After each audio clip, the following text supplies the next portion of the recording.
Hi, everyone, and welcome back to the podcast. Today, Daniel, I want to talk about something really interesting. Ooh, do tell, Emma. I'm intrigued. What's on your mind? It's a topic that every English learner needs, but not many people actually think to study it properly. We're going to talk about the weather. The weather? Really? That's your big reveal? I thought we were going for something groundbreaking. I know. It sounds so basic, doesn't it? But here's the thing. Talking about the weather is one of the most common conversation topics in English, especially here in Britain. You've got a point there. I think most people learn it's raining, it's sunny, it's cold, and then just stop. Exactly. And that's fine at a basic level. But if you want to sound natural and fluent, you need a much wider vocabulary. It's about having the full range. Okay, you've convinced me. So where do we begin with this deep dive into weather talk? Let's start with making the basics better.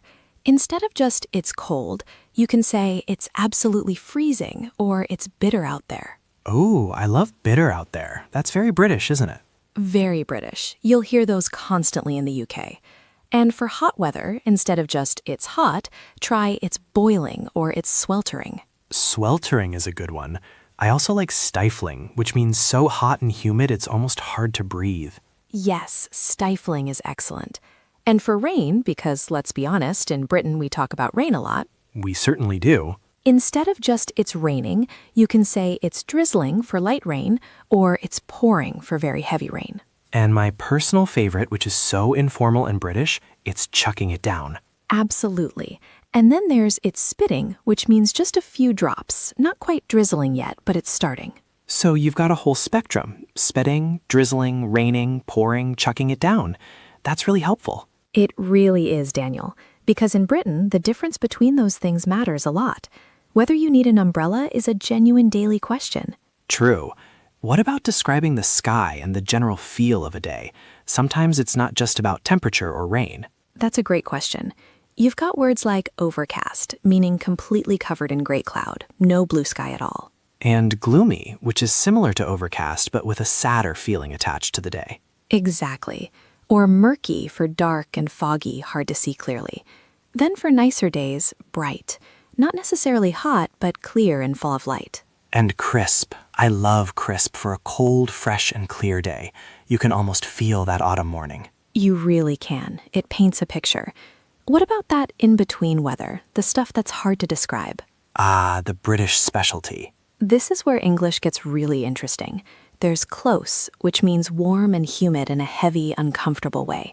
People say it's very close today when it feels like a storm is coming. And muggy is similar, isn't it? Warm, damp, and sticky. Not pleasant at all. Definitely not. And what about changeable weather, the kind that can't make up its mind? Oh, we know that one well. You'd say the weather is changeable or unsettled. Or, very commonly in Britain, 4 seasons in one day, meaning it keeps changing from sunny to rainy to cold and back again, all in the same day. That basically describes every British summer, Emma. Every single one. It really does.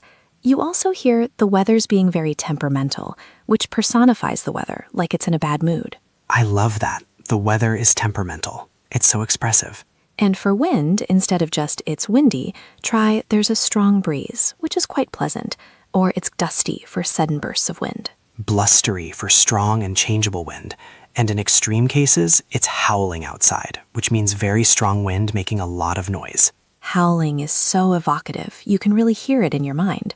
And one last set of expressions for when the weather is improving or getting worse.